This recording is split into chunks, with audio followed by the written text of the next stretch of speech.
प्रिय विद्यार्थियों नमस्कार। हिंदी की ऑनलाइन शिक्षण व्यवस्था में आप सबका हार्दिक अभिनंदन, स्वागत। आइए प्रारंभ करते हैं हिंदी व्याकरण का अध्ययन। हिंदी व्याकरण में हम काल के संबंध में अध्ययन कर रहे हैं। वह सोया वह सोता है, राम गया राम जाता है। इन वाक्यों में राम गया वह सोया, इसमें काम के बीते हुए समय में होने का बोध होता है, इसे भूतकाल कहते हैं। राम जाता है वह सोता है, इसमें कार्य वर्तमान काल में होने का बोध हो रहा है, इसलिए इसे वर्तमान काल कहते हैं। आज का हमारा जो प्रकरण है वह है वर्तमान काल।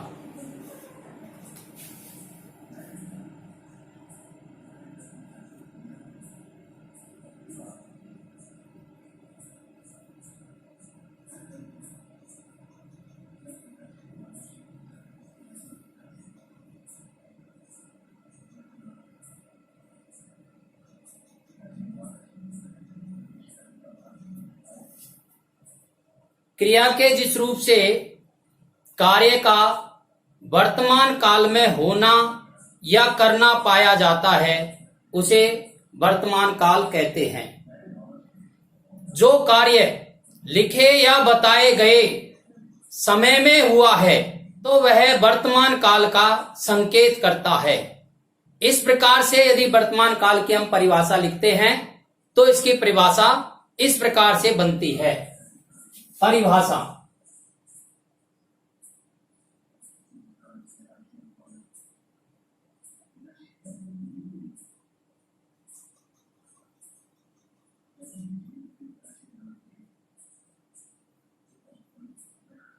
क्रिया के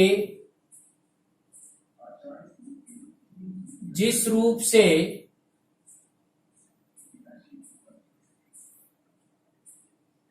कार्य का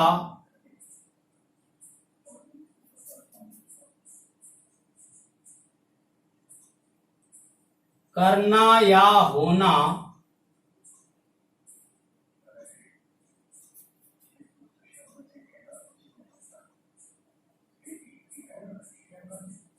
वर्तमान समय में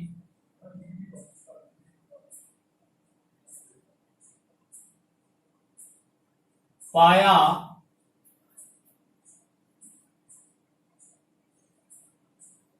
जाता है,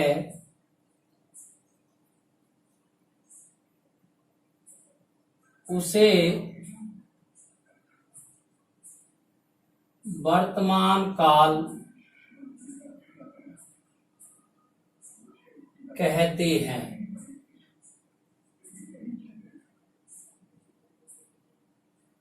इसकी एक और विशेषता है, जो कार्य लिखे या बताए गए समय में हुआ है।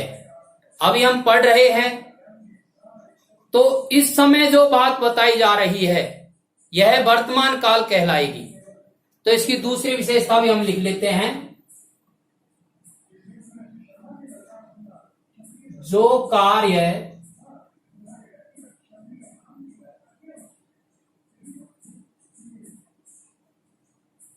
लिखे या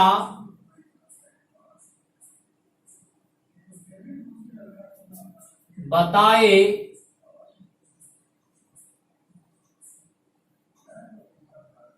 समय में हुआ है,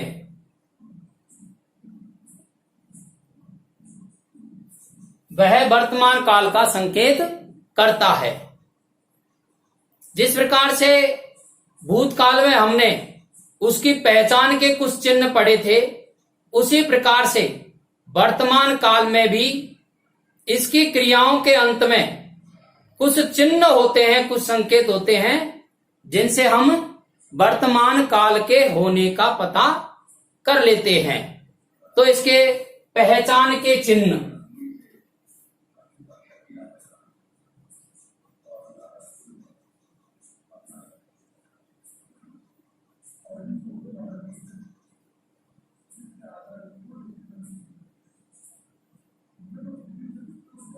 भूतकाल में पहचान के चिन्ह क्या थे? था, थे, थी। इसी प्रकार से वर्तमान काल में जो पहचान के चिन्ह हैं वे हैं ता, ते, ती। अब वर्तमान काल के भी भेद होते हैं। इस प्रकार से अंग्रेजी में पास्ट टेंस, प्रेजेंट टेंस और फ्यूचर टेंस, इनके चार चार रूप हैं। उसी प्रकार से हिंदी में भी भेद हैं। तो हमने भूतकाल के भेद पढ़े थे। भूतकाल में 6 भेद होते हैं। इसी प्रकार से वर्तमान काल के भी 6 भेद बताए गए हैं। तो समझते हैं वर्तमान काल के भेद।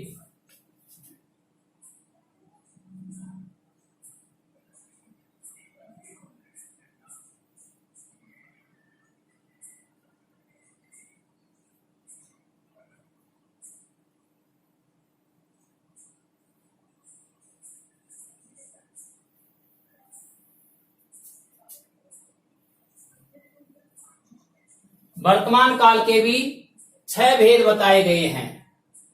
उसमें से पहला भेद है सामान्य वर्तमान काल।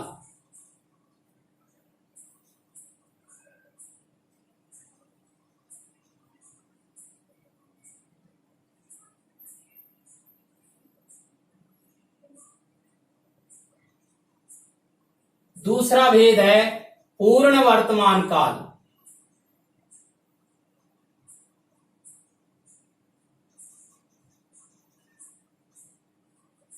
तीसरा भेद है अपूर्ण वर्तमान काल।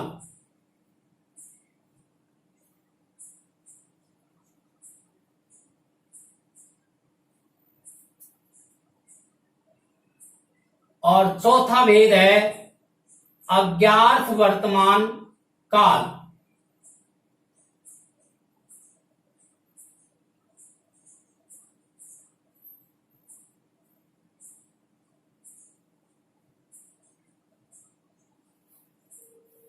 और इसका 5वां भेद है संभाव्य।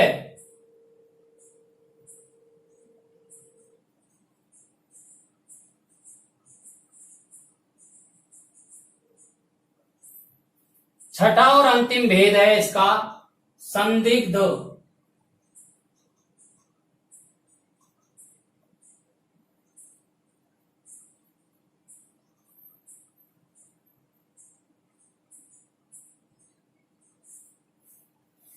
भूतकाल को पढ़ते समय इन सब भेदों की हमने विस्तार से परिभाषाएं पढ़ी हैं।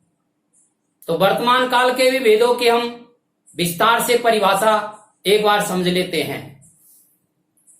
सामान्य वर्तमान काल का मतलब होता है क्रिया वर्तमान काल में होती है पर क्रिया निरंतर हो रही है, इसका बोध नहीं होता है। पूर्ण वर्तमान काल, इसमें क्रिया के पूर्ण होने का बोध होता है। अपूर्ण वर्तमान काल, क्रिया के पूरा होने का बोध नहीं होता है, अर्थात क्रिया निरंतर चल रही होती है, पूर्ण नहीं होती है। क्योंकि अपूर्ण का अर्थ ही आधा होता है या अधूरा होता है। तो जब क्रिया आधी या अधूरी होती है तो वहां अपूर्ण वर्तमान काल होता है। अज्ञात वर्तमान काल, ये इस प्रकार का काल है जिसमें कार्य वर्तमान काल में ही होता है, लेकिन इन क्रियाओं के द्वारा आज्ञा का भाव और परिलक्षित होता है। संभाव्य वर्तमान काल, संभाव्य जो शब्द है इसका अर्थ होता है संभावना। जब कार्य के करने या होने की संभावना होती है, इस प्रकार की क्रियाएं जो वर्तमान काल में कार्य के करने या होने की संभावनाएं व्यक्त करती हैं, तो वहां संभाव्य वर्तमान काल होता है। संदिग्ध वर्तमान काल, संदिग्ध शब्द का अर्थ होता है संदेह। जब कार्य के पूर्ण होने या न होने में संदेह होता है तो वहां पर संदिग्ध वर्तमान काल होता है। अब इनकी जो ये परिभाषा है, इनको यदि हम विस्तार से लिखना चाहते हैं तो ये जो वीडियो आप देखेंगे इसके डिस्क्रिप्शन में ये परिभाषाएं आपको पूर्ण रूप से लिखी हुई मिल जाएंगी। अब ये जो 6 प्रकार के वर्तमान काल के भेद बताए गए हैं, इनके कुछ महत्वपूर्ण उदाहरण यहां समझाए जा रहे हैं। उदाहरणों से अच्छा समझ में आता है, तो एक बार हम एक एक काल के और उदाहरणों को समझते हैं। देखिए, पहला हमारा जो भेद है वह है सामान्य वर्तमान काल। तो यहां हम एक बार और लिख देते हैं सामान्य। सामान्य के उदाहरण है वह जाता है, वह आता है, राम लिखता है, मैं पढ़ता हूं। इसमें क्रिया वर्तमान काल में होती है, लेकिन क्रिया निरंतर हो रही है या पूर्ण हो गई है इसका बोध नहीं होता है। इसकी पहचान के कुछ चिन्ह और हैं। सामान्य वर्तमान काल की क्रियाओं में ता, ते, ती या ता रहता है, ते रहते हैं, ती रहती हैं, इस प्रकार के और शब्द जोड़ दिए जाते हैं। इसका दूसरा भेद है पूर्ण वर्तमान काल। एक बार यहां दूसरा भेद पुनः अपन लिख लेते हैं। पूर्ण वर्तमान,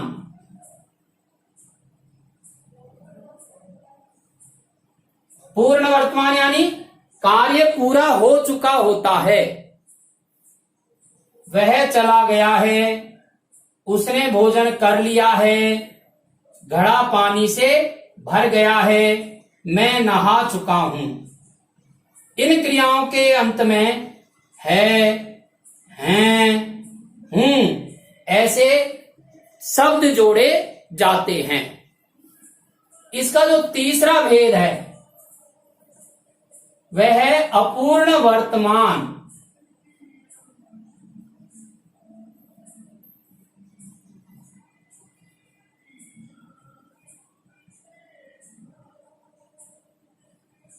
अपूर्ण वर्तमान, वह लिख रहा है, कार्य पूरा नहीं हुआ है, अभी कार्य निरंतर जारी है। जब कार्य निरंतर जारी है इस प्रकार का बोध होता है, पूर्णता का बोध नहीं होता है। वह खा रहा है, हम घूमने जा रहे हैं, पक्षी उड़ रहे हैं। इन क्रियाओं के अंत में रहा है, रही है, रहे हैं, रहा हूं आदि जोड़े जाते हैं। इसका चौथा जो भेद है आज्ञार्थ।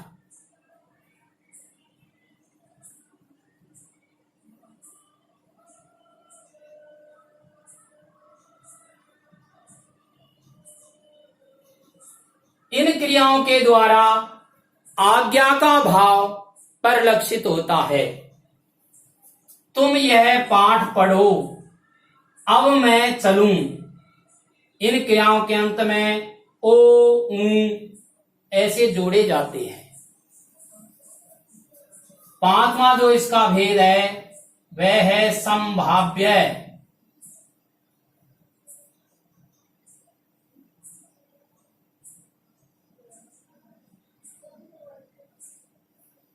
संभाव्य शब्द का अर्थ आप समझ गए होंगे। संभाव्य शब्द का अर्थ होता है संभावना। जब कार्य के होने की संभावना होती है वर्तमान काल में, तो वहां संभाव्य वर्तमान काल होता है। वह पढ़े तो पढ़ने देना, वह स्वस्थ होता लगता है। और अंतिम इसका जो भेद है वह है संदिग्ध।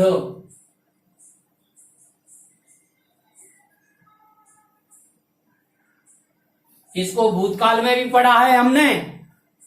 संदिग्ध का अर्थ संदेह होता है। जहां कार्य के होने न होने में संदेह होता है तो वहां संदिग्ध वर्तमान काल होता है। वह आता होगा, वह खेलता होगा, पहरेदार जाग रहा होगा। इन क्रियाओं के अंत में ता होगा, ते होंगे, ती होगी आदि जोड़े जाते हैं। इस प्रकार से और इस वीडियो में हमने वर्तमान काल का विस्तार से अध्ययन किया है। आगे के वीडियो में हम इसी प्रकार से भविष्यत काल का विस्तार से अध्ययन करेंगे। अब आप इसका स्क्रीनशॉट ले लीजिए। भली प्रकार से समझने के लिए और कम से कम 2 बार आप इसको सुनिए।